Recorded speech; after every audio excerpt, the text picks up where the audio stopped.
হরে কৃষ্ণ কৃষ্ণ কৃষ্ণ হরে হরে, হরে রাম রাম রাম হরে হরে। নমস্কার দর্শক বন্ধু, আজকে আরো একটি নতুন ভিডিও আপনাদের জন্য। সামনে এসে গেল নির্জলা একাদশী।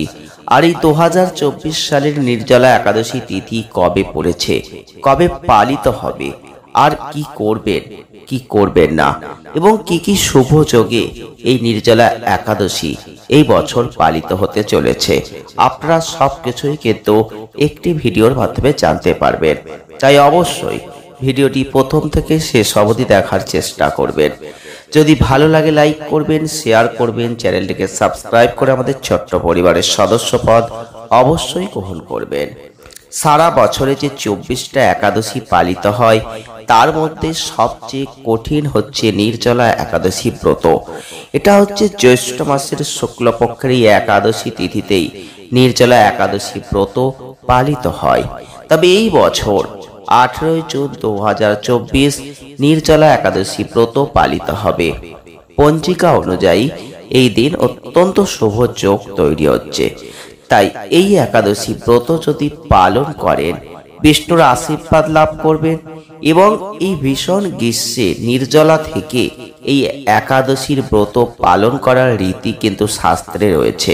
আর এই কারণেই একে সব থেকে কঠিন একাদশী ব্রত হিসাবেই কিন্তু চিহ্নিত করা হয়েছে। পৌরাণিক কাহিনী অনুযায়ী পাণ্ডবদের মধ্যে অন্যতম ভীম এই একাদশীর উপবাস রেখে কঠিন তপস্যা করেছিলেন। তাই একে ভীমসেন একাদশী বা ভীমসেনী একাদশীও কিন্তু বলা হয়। আর নির্জলা একাদশীর তারিখ, পুজোর যে শুভক্ষণ, পালনের সময়, মাহাত্ম্য সবকিছুই কিন্তু আপনাদের সামনে বিস্তারিতভাবে তুলে ধরব। প্রথমেই জানবো নির্জলা একাদশী ঠিক কবে শুরু হবে। জ্যৈষ্ঠ মাসের শুক্লপক্ষের এই একাদশী তিথি শুরু হবে 17 জুন ভোর 4:43 আর জ্যৈষ্ঠ মাসের শুক্লপক্ষের একাদশী তিথি সমাপ্ত হবে 18 জুন সকাল 7:28।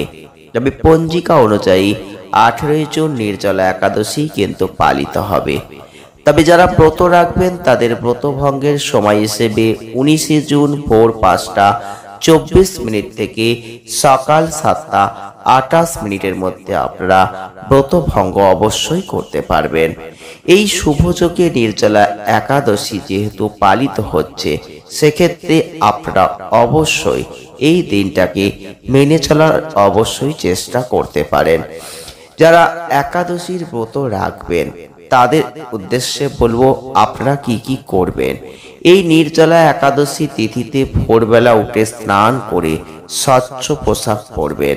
এরপর বিষ্ণুর পুজো করবেন, সংকল্প গ্রহণ করে সমস্ত নীতি নিয়ম মেনে নারায়ণের পূজা করার চেষ্টা করবেন।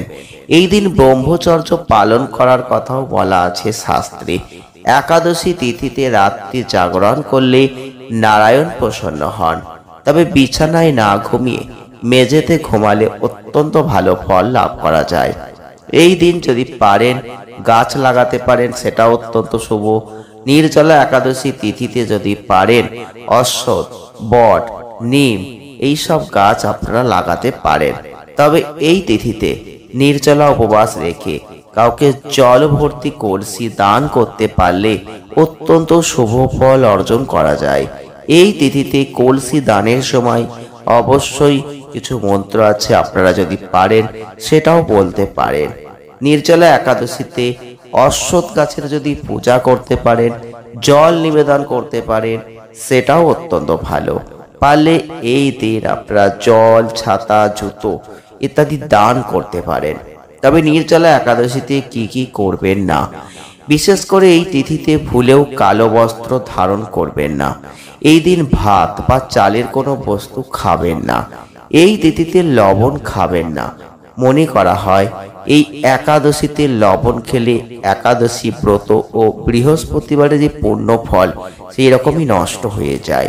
তো একাদশীতে তুলসী গাছকে স্পর্শ করবেন না, তাতে জল নিবেদন করবেন না। অবশ্যই তামসিক ভোজন, মদ্যপান এগুলো করবেন না। যতটা পারবেন এগুলো মেনে চলার চেষ্টা করবেন। বিশেষ করে একাদশী তিথিতে চুল কাটবেন না, তো জীব হত্যা করবেন না। এই ধরনের জিনিসগুলো যদি আপনারা মেনে চলতে পারেন, তাহলে যারা একাদশী তিথি অর্থাৎ পালন করবেন, ব্রত রাখবেন, তারা পূর্ণ ফল অর্জন করবেন। আজকের ভিডিওটি এ পর্যন্তই। আবার দেখা হচ্ছে নেক্সট ভিডিওয়। আপনারা এই চ্যানেলেই আবার পেয়ে যাবেন এই একাদশীর ব্রত কথা। তো সঙ্গে থাকুন, ভালো থাকুন, সুস্থ থাকুন, আনন্দে থাকুন। ধন্যবাদ।